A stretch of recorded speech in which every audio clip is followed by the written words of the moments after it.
I just died this violent death, and this felt very peaceful. You got to realize I just came from this raging sea that was freezing cold, and suddenly I'm comfortable. It's quiet. It's absolutely dark. I started reliving my life, not only from my perspective, but from everyone I'd ever interacted with before.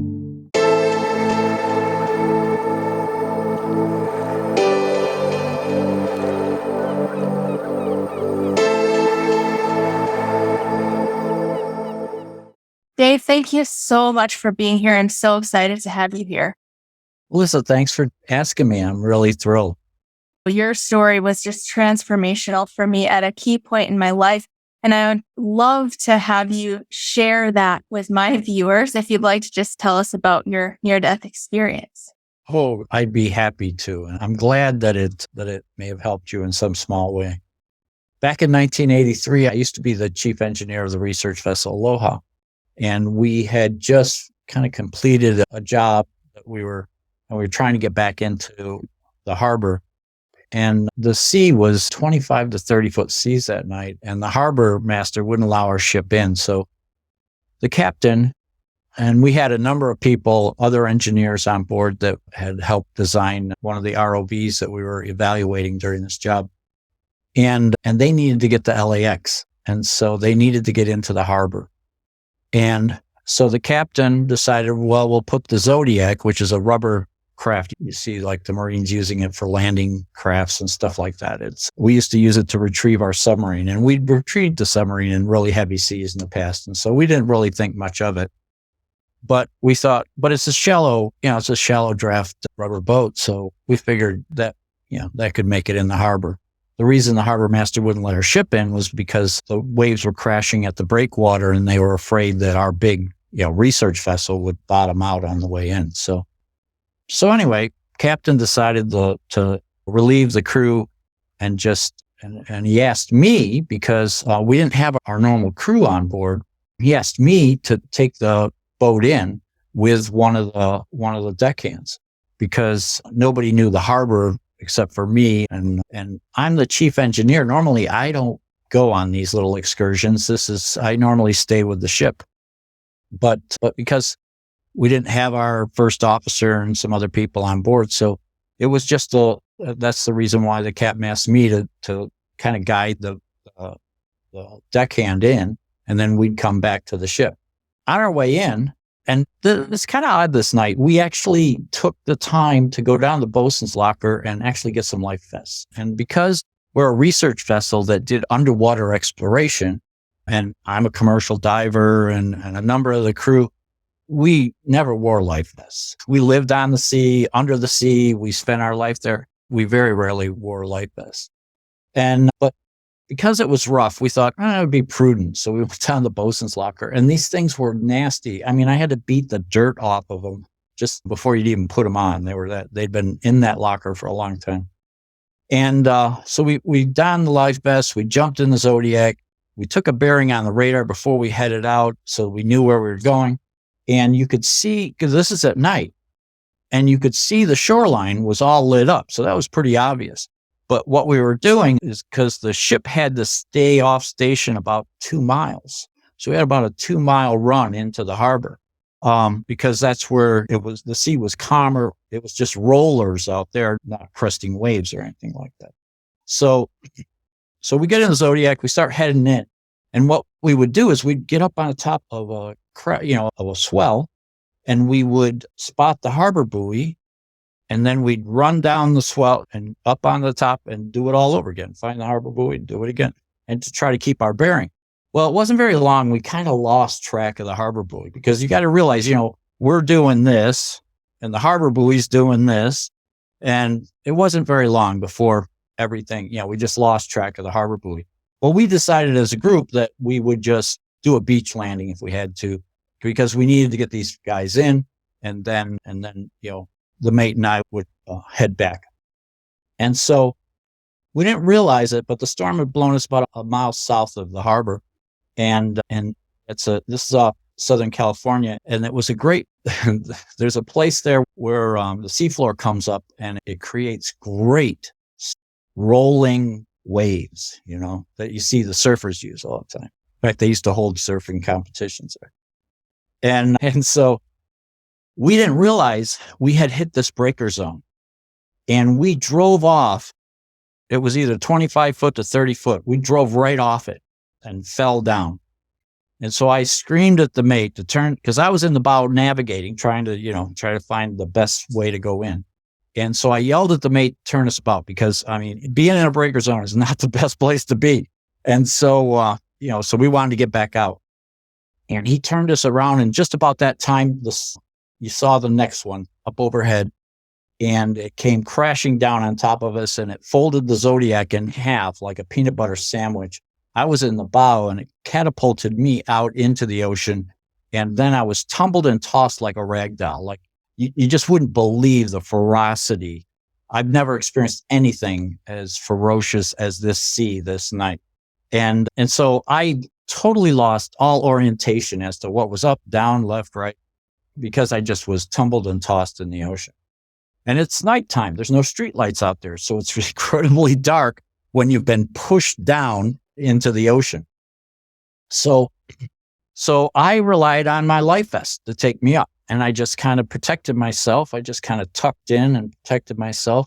And it's kind of funny, I've been in hazardous situations as a commercial diver. I've been in some hazardous situations before. When something like this happens, I have this calm resolve that just kind of comes over me. And so I'm just hanging on, waiting for this life vest. It was an old World War II style life vest. They called them Mae West. It was an old Mae West life vest, big orange puffy pillows, and waiting for it to take me up. And it didn't happen. And eventually the euphoria takes over of oxygen deprivation, and you breathe in salt water, and I drowned. Well, I immediately popped out of my body and found myself in this absolute darkness. But it was this calm, peaceful. You got to realize I just came from this raging sea that was freezing cold. It was in March. And suddenly I'm comfortable. It's quiet. It's absolutely dark. But I just died this violent death, and this felt very peaceful. And I didn't feel like I was alone. It felt like there was something greater than me there. I didn't understand it, but I could sense it. I could, And so I was curious. I just honestly, I was curious as to, where am I? What's going on? And then I saw this light, and it was just, at first it was just a pinprick of light. And in darkness, in total darkness, to see a pinprick, it draws your attention, and you're staring at that, and it felt like I was moving toward it. It was coming toward me. I'm not really sure, but I was getting closer and closer to this light. Well, as I got closer, I started feeling these waves of love that felt like they were just wrapping me up. And like I said, it was incredibly peaceful. And as I got closer and closer, this light, I realized, was millions and millions of fragments of light. And they were all, like in unison. They were like a single mind. They would, if you've ever seen like a school of sardines or something in the light where they're circling and they're like this giant ball of little lights that suddenly will move one way and then move the other, all like they're in communication with each other. Well, that's kind of what this was like, but only on an infinite scale. And these fragments of light were just beautiful. And I have to say, I was in gaga awe of this, of what I was experiencing. And as I got closer, and this love just kept amplifying, kept getting bigger and bigger. And just like I said, it felt like it was just wrapping me up in this sense of being loved. And which is hard to explain. Love is one of those intangible things that, we can't say, oh, there it is, and this is what it looks like. It was just one of those, that feeling of being loved. And as I got closer, 3 fragments broke away, and they came and they greeted me and they welcomed me home.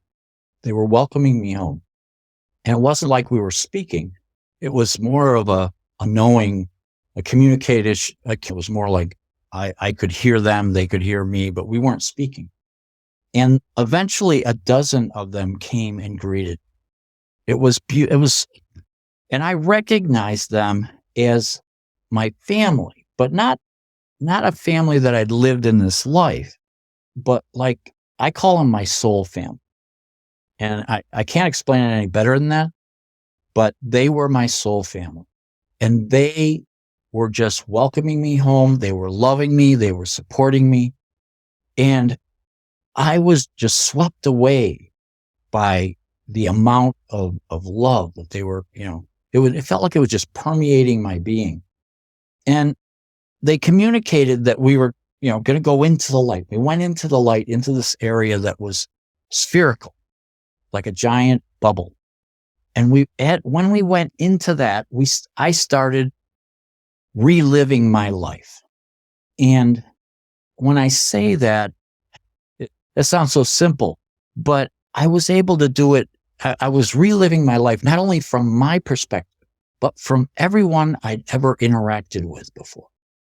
It was like my consciousness fragmented into these multiple streams of consciousness so that I could experience it not only from my perspective, but, everyone else that I ever had any interactions with. It was intense. It was incredibly humbling. And the thing that even made it more humbling was the fact that the soul family that had greeted me were in there with me, and they were experiencing it just like I was. And they weren't judging me. They were just loving. In fact, if anything, they seemed rather excited to be able to do this with me. I had a harsh philosophy when in my younger days. I was pretty brash young man. And I was very self-involved, and I really didn't care about other people all that much. It was just the way I was brought up in my early life that kind of conditioned me that way.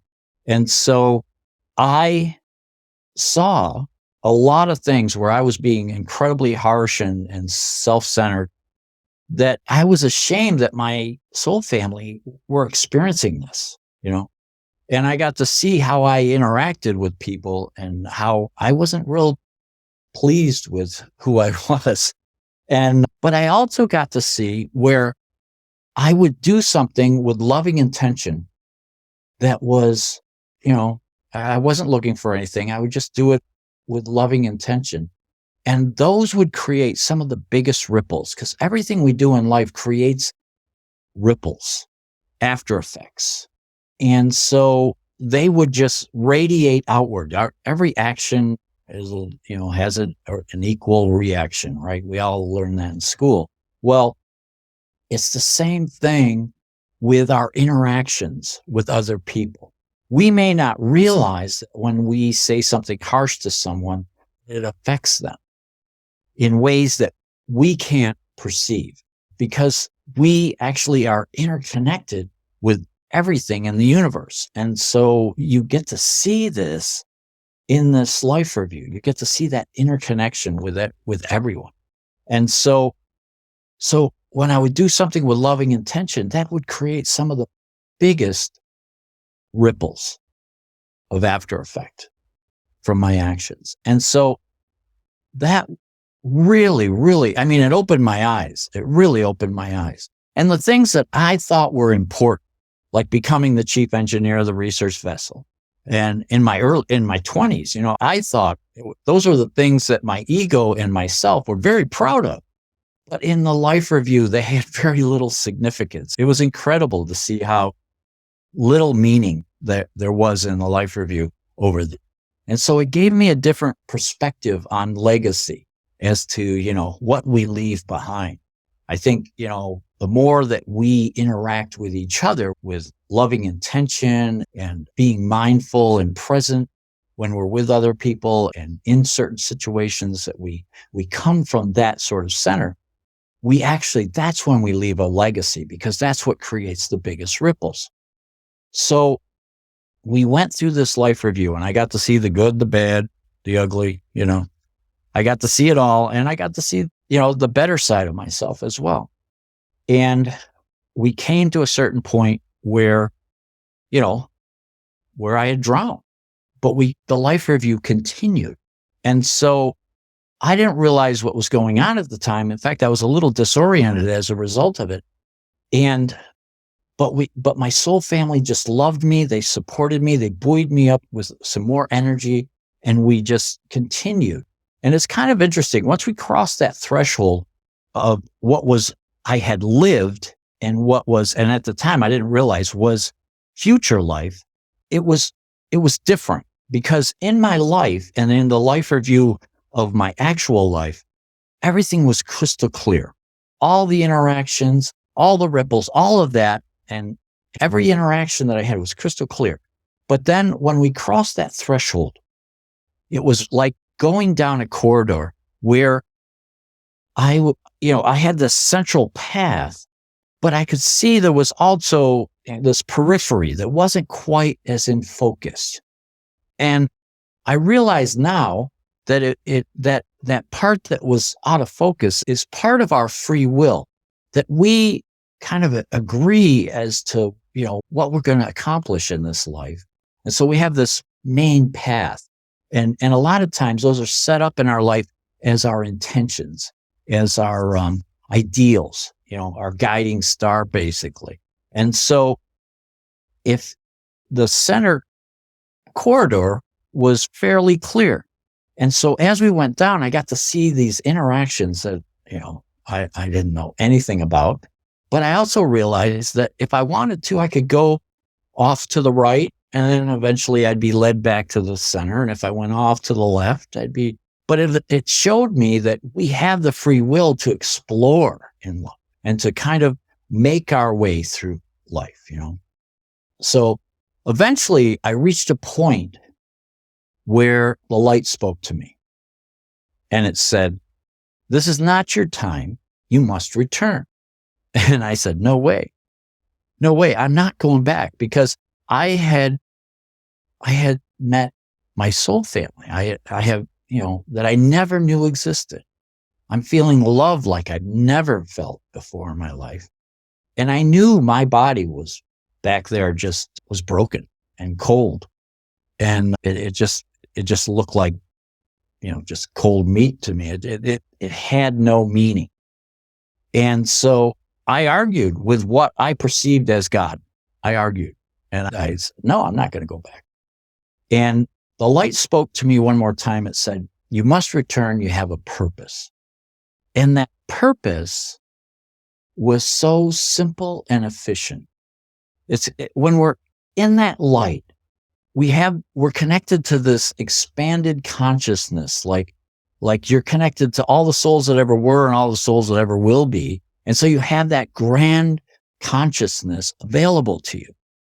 Well, when I heard that word purpose, it just kind of resonated through my being, and I understood it.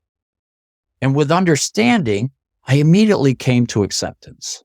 And that's when I found myself back outside my body. It was still in the ocean, being tumbled and tossed. And I was observing it. I was just watching it. And the three light beings that originally joined me were with me. And we observed my body in the water, and we watched as it got tangled up in some of the wreckage of the zodiac. Actually, the bow line had wrapped itself around my arm, and the bitter end of the line was tapping my lifeless chest. And I was just observing this. And with, I would have to say there wasn't a lot of emotion in watching this. I was just observing this. And part of me was wondering, how is the enormity of me going to fit back in that body? Because I had grown it into my light body. And now how am I going to get back in there? Well, another set of waves hit the zodiac, and it popped up to the surface. And when it did that, it cinched those lines around my arm, and it yanked my body up to the surface. And my body got tangled up. And so me and my three soul family, we kind of followed up. We just kind of went up with it, and we were observing all this, and it got tangled up in the wreckage, and and a set of waves came and started pounding my body up against the wreckage of the Zodiac. And when it did that, it pushed some of the salt water out of my lungs, and I took my first breath. And as that happened, I was pushed back into my body. When we come back into our body, it's like we're half here, half there. And I had mentioned we put these life vests on, and so how could I drown with this life vest? It wasn't like I'd got hit in the head or anything like that. I was fully aware while I was underwater. But what happened was the life vests were so old that the fiber lining had become saturated with salt water because, as you're pushed down, there's that much more pressure. And I didn't realize the inner lining was dry rotted. And so this thing that was supposed to save me actually was what was keeping me down and kind of drowned me. So when we come back, we still have, it's like you're half here, half there. And so I had this level of expanded consciousness that I knew that my life vest was defective, and I popped it open, and sure enough, I could see everything it was a mess. And so I just let it go, and I could stay on the surface a little bit better.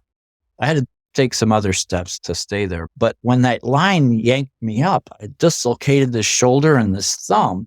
And so I had to just kind of hang on to the wreckage. Well, the other guys that were in the boat had all gathered around together. And one of them had held on to a flashlight. God bless him. And I like to joke that, they all rallied around that flashlight and I went to the other light. But anyway, they were looking for me. They had stayed on station. They're my heroes of this night because they were in one of probably the world's most dangerous areas to be in a breaker zone and looking for me. And they had stayed there, and they said that I was gone for somewhere between 15 and 18 minutes. And they couldn't understand how I even survived. And I used to joke about it. It's a funny thing when, we worked in a dangerous environment. Undersea exploration back in the 80s was incredibly dangerous. And so, we had a lot of bravado as young men. And so when something, threatened, because we got into some hairy situations from time to time. And whenever it happened, we would always laugh about it afterwards. Well, that's kind of the way I treated this. But that night, we still had another mile to swim with a dislocated shoulder and a thumb. But we all rallied around, I could hear them, but I couldn't speak because I was expelling the salt water, and it's not a pleasant thing. But anyway, I couldn't speak well. So I squeaked and squawked a little bit, and they eventually found me by sweeping the water with the flashlight. And they found me, swam over. We all rallied around the wreckage, and we swam in together as a crew. One of the taglines I put in my book is, dying is hard, but coming back to life is even harder. Because I was an engineer, all right? I saw things in black and white. And when you come back after something like that, and suddenly you're thrust into this world of multicolor, okay? And it just rocked my world. It rocked my reality. I didn't know how to deal with it. And to tell you the truth, it kind of frightened me because, I didn't know of anybody that talked to God. And so directly one-on-one. And so arguing with God, it was like, hey, that's not something that I should be doing. So I wanted to get past this experience. It kind of frightened me, and I wanted to get back to my old life. But these experiences don't let you do that. They change you. Because when I came back, I saw auras. At the time, I didn't know what they were called. In my mind, I called them life force energy, because in Southern California, you ought to see a palm tree's energy. It's amazing. It's absolutely beautiful. And the trees and the gardens. We lived in an apartment complex that had these amazing gardens, and everything was alive. And I tried to tell my wife at the time, my first wife, and she saw me that night, and when she touched me, I was ice cold because I was hypothermic, incredibly hypothermic. And when I told her, I said, hon, I think I died. She had a really bad reaction and I didn't know it at the time, but she had a dream that I had died that night. And that was the reason why she was up in the middle of the night when I come stumbling home looking like a drowned rat. And so she was frightened. And when I told her that I had died, she just freaked out. And so I saw, well, I can't share this with her.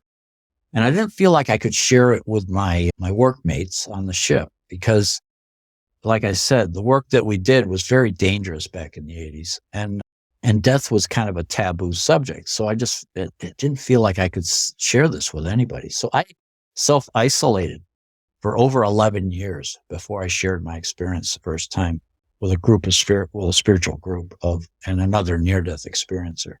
But so that's kind of my near-death experience.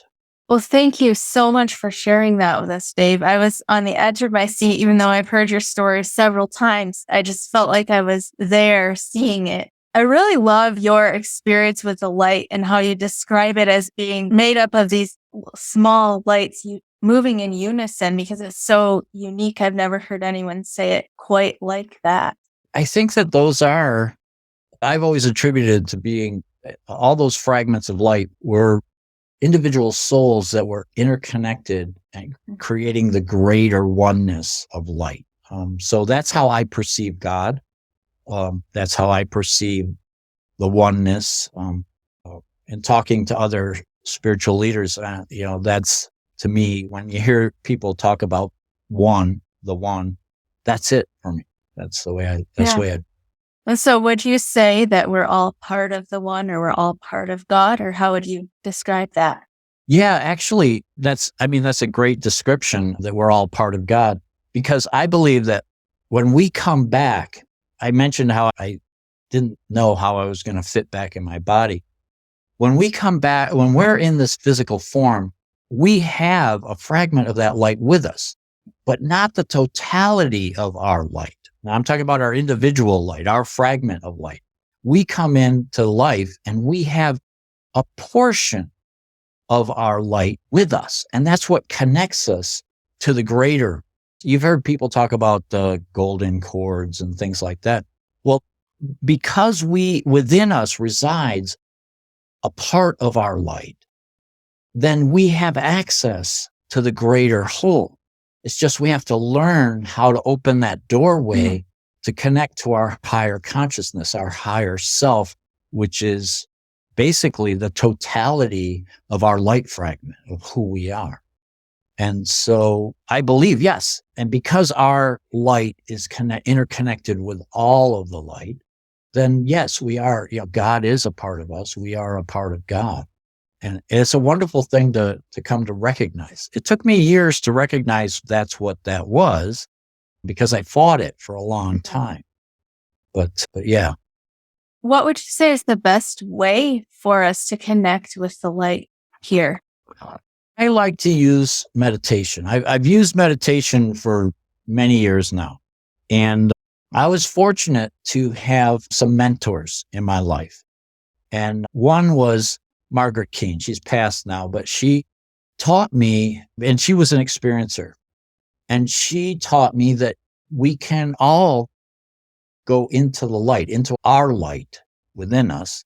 And that is our doorway to that higher consciousness. So a couple different ways of recognizing it is, one, you can work on meditation, but meditation requires a discipline. It requires a dedication and a discipline before it becomes a way of life. Okay. For me, I've been doing it so long now. Every morning I get up and I start my meditative practice, and it's a part of my daily routine. And it's like breathing air for me. Okay. Because I've been doing it so long, but it takes a long time. It takes a lot of practice to get to that point. But another way to think about it, other little keys to your doorway are, think about what makes you creative. What gives you inspiration? Where do you think inspiration comes from? Okay. That inspiration that you get that seems like it came from somewhere outside of you, that's your higher consciousness. That's your connection to the oneness. Communicate. All right. And you can always recognize that type of inspiration because it's non-judgmental. It's very matter of fact. It just shares, and many times it has a loving component with it. And so I like to invite people to explore their creativity because we all have something. I don't care if it's music, if it's writing, if it's numbers, if it's physical exercise, if it's, there's something that really takes us away from ourselves and where our creative juices really get flowing. And when you're in that creative space, that's where does that manifest in you physically? Where does that manifest? I know some people say it's in the top of their head. Some people feel it in their forehead. Some people feel it in the palms of their hands, in their heart. Myself, I feel it in my heart. And so where does that manifest? Because that's when you take it into your meditative practice, use that focus of where that creativity manifests. And that can help you to open that door. Wow. I'm so glad you brought that up. That was so helpful and practical for people. You spoke a little bit about your soul family. Would you say that all of us have a soul family? I would, and they're always there for us. And if we just ask, and like I saw a dozen that were there. And since my first experience, I started getting these, kind of downloads of information. And then I had a second experience where I actually hear them and we communicate. And each one of them has a slightly different, well, you can say voice, but it's not really a voice. It's more like a flavor. So each one of them has a different flavor, and they have different strengths that they lend us. And so, our soul family is there to help us, and they're always available, because in that dimension, it's not even a dimension, it's beyond a dimension. Time doesn't exist. And so they can, remember when I was there, I told you how my consciousness could fragment into multiple streams, and I could view different things all at the same time. Well, what we would call time. And so they have that ability all the time. And so they can connect to you, and they're always there for you and always available to help. And we just have to call on. I think that can be so comforting to people, because one of the hardest things about this life is the loneliness, and people just are searching for that belonging and connectedness that we just don't feel here, but knowing that actually does exist. And I've even heard some people say that sometimes we'll come here with some of the members of our soul family, and they're actually here in some of our closest relationships, even though we don't remember that. Yeah, you mentioned that feeling, that loneliness, feeling that we're a separate individual forging our life here in this world. And the funny thing is that's the illusion. That's the illusion. We're actually connected, but we have bought into the illusion that we are separate individuals having to forge this life, and that, we're all really alone, when we're not. Even when we're with our family, you can feel lonely, even in a crowd, we can feel lonely because we've bought into the illusion. When you start a spiritual practice, and you feel that expansiveness for the first time, that's when you can recognize, oh, that is a fantasy. That is an illusion, that I am connected to something greater than just this physical presence of me. Yeah. And one of the things that you said in the first interview I ever heard you do that just has stuck with me is along those lines. You said, I never knew that when we are walking the earth that we are loved. I mean, we are loved. Because our soul family does love us so much, we really don't recognize that. I think you quoted me verbatim. That sounds like something I would say in the way I say it, because we're loved, incredibly loved. And because we feel like we're these separate individuals, we don't recognize that. That was one of the big stunners for me when I came back, because I didn't know how to deal with it. I saw that, because the minute I saw the light, I started feeling the love. And I realized, wow, that love exists all the time, but we don't tap into it. We don't recognize it for what it is. And a lot of times ways to connect into that is through beauty is a beautiful, whenever you experience something that you perceive as beauty, you feel the love. You feel that love just by experiencing beauty. And so that's a great way to bring that into your life and I like to say, I like to live my life now. I like to think of myself as a soul of wonder. Okay. I live my life in a state of wonder because when we're in a state of wonder, we become explorers for the truth. And we're looking for beauty. We're looking for truth. We're looking for our true essence of who we really are. And so while you're doing that, you become an explorer. You get to look for it in every place, everywhere you are in life. And so it brings that wonder into life.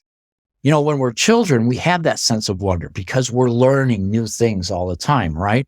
And we use that. We explore as children. We constantly, and then we grow that little soft spot at 7 years old hardens, and we develop a new reality of the world, and we develop that separateness, and we start forging our life, and we forget about the wonder.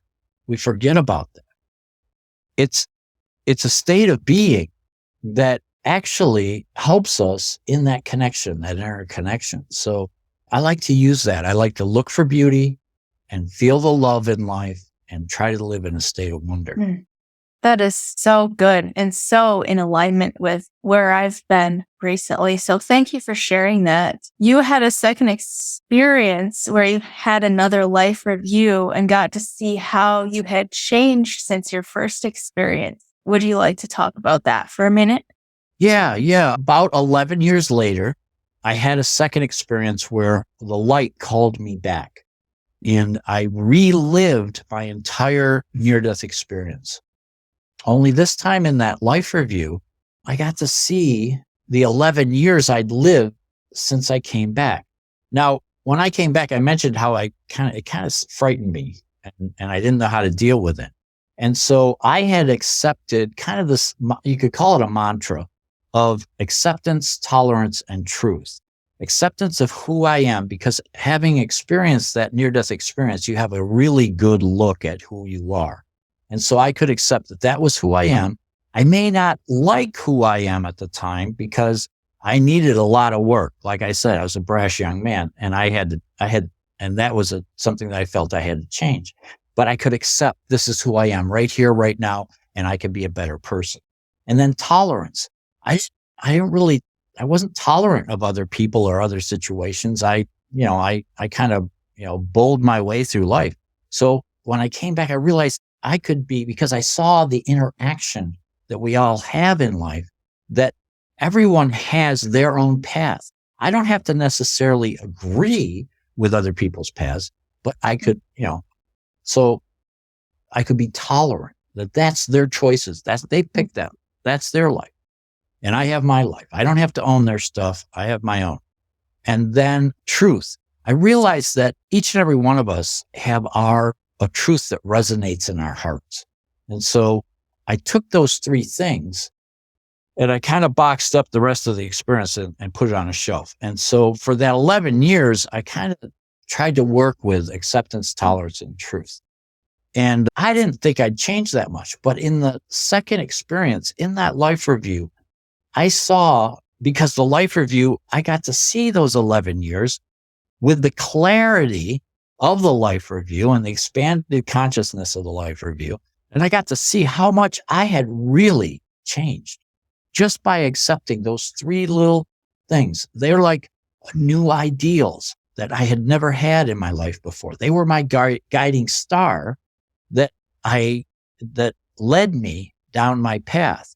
And so during that second life review, and especially during that 11-year segment, I got to see how much I had grown just by, and what it really spoke to me about was that I needed to accept the entirety of these experiences. and to bring all of it into my life. And it helped me to develop what I called my quiet ministry, where I'm going to live by what I learned in these near-death experiences. And I don't need to broadcast it. I don't need to, well, here I am, I'm talking about it, and I've written a book, and but that came later. But after the second experience, I really worked on this quiet ministry of living what I had learned in these experiences. And it changed my life. It absolutely. And I believe that once I accepted that level, there was another level higher. That's why I could suddenly communicate better with my soul family. I had accepted their guidance, and that they were there to help me. And I kind of let go a little bit of my controlling nature and allowed life to suddenly start to unfold. And so now I enjoy life way more because I'm not worried about what happened in the past. I'm not really concerned about my future. I mean, I pay attention and I have goals, but I allow life to unfold on a day-to-day basis. That's so good. One of my favorite spiritual teachers talks about allowing the divine to live through you. That's it. That's exactly it. That's what I mean by allowing life to unfold. Yeah. It will put you in places when you start to awaken and you're aware, then you have a little more, when you're presented with a choice, then one of the choices is going to be a little brighter, a little sparkle to it.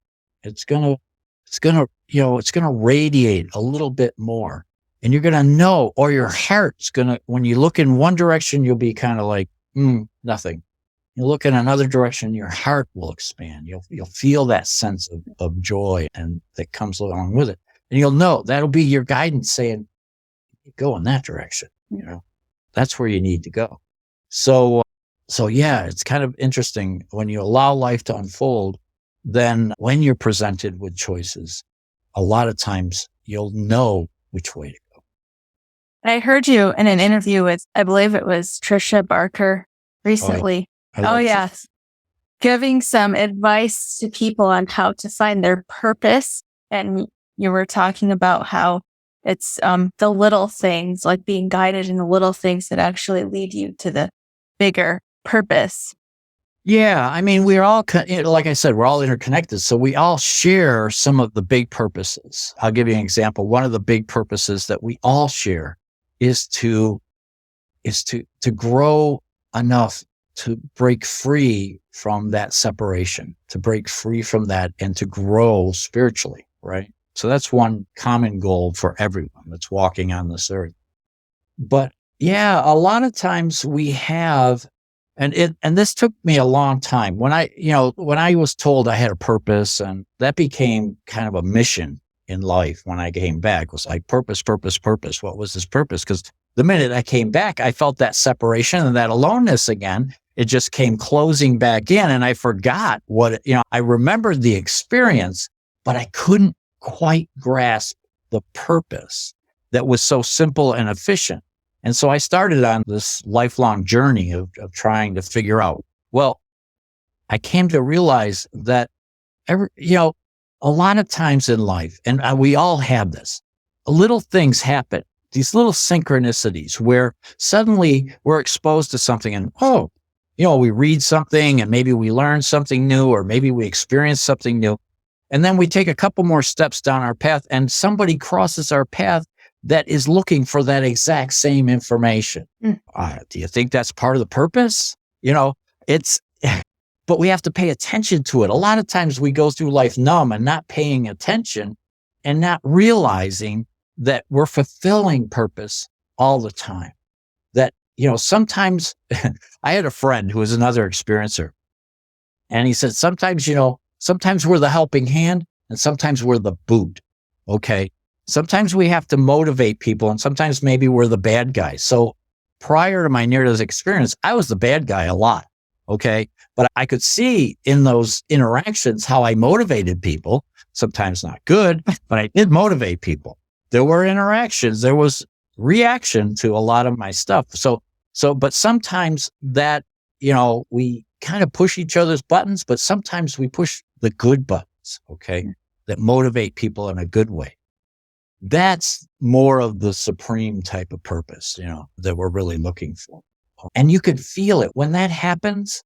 You feel it. I feel it in my heart. And again, this is part of that inspiration. Wherever you feel it, it's the head, your hands, your heart, wherever you feel that, pay attention, because that's telling you something.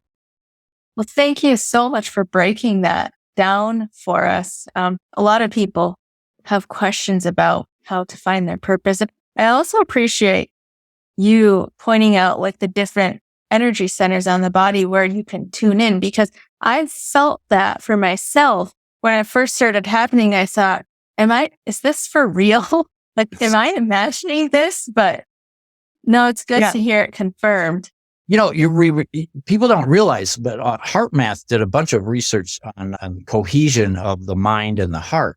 And in their research, they found out that in our chakra system that, has been studied forever, they found out that they're all receptors in certain ways, and they receive. And in the work that HeartMath found, not only do we have huge receptors in our mind, in our heart, but also in our gut. The gut ganglia actually is a larger receptor than the mind. A lot of times, energy and information that comes to us gets processed in our gut first before the mind actually processes it. So, and our heart actually has the largest energetic field, way more. It's like something like 100 times more than our mind. So anyway, that it's kind of interesting when you start looking at our science is starting to actually validate some of what is known in mystic studies for years. Yes, so fascinating. I could obviously talk to you for so much longer, but I've already kept you long enough. So I just want to say thank you so much for being so generous with your time and sharing your story and answering our questions. Thanks for having me, Melissa. This has been a real joy. Yes. Is there anything else you'd like to say about your work?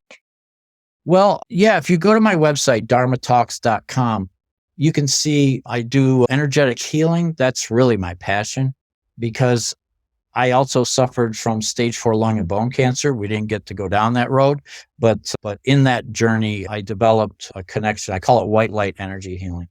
And that's a real passion of mine. I also do a lot of coaching with people that are searching for their spiritual center. I call it transformational coaching. But I do coaching on all levels because I've been trained and certified. And then my real passion these days is I go in my wood shop. You won't find that on my website. But if you follow me on Facebook, and all my social media links are at the top of my website. But if you follow me on Facebook, you'll see some of the examples of my woodworking stuff. That's where I find my creative. That's where I connect creatively. Beautiful. And I will have all updates, links in my description. So be sure to check those out. Thank you so much. I greatly appreciate this. And it was so wonderful to be able to talk to you. Thank you. Thank you for watching the Love Covered Life podcast. Don't forget to subscribe and comment with your thoughts and opinions, and check the description box for the links to my free community where I share lots of resources, my Pay What You Can community where we do classes and challenges together, my TikTok, Instagram, my Clips channel, and lovecoveredlife.com where I share my paintings. Thank you so much for your support.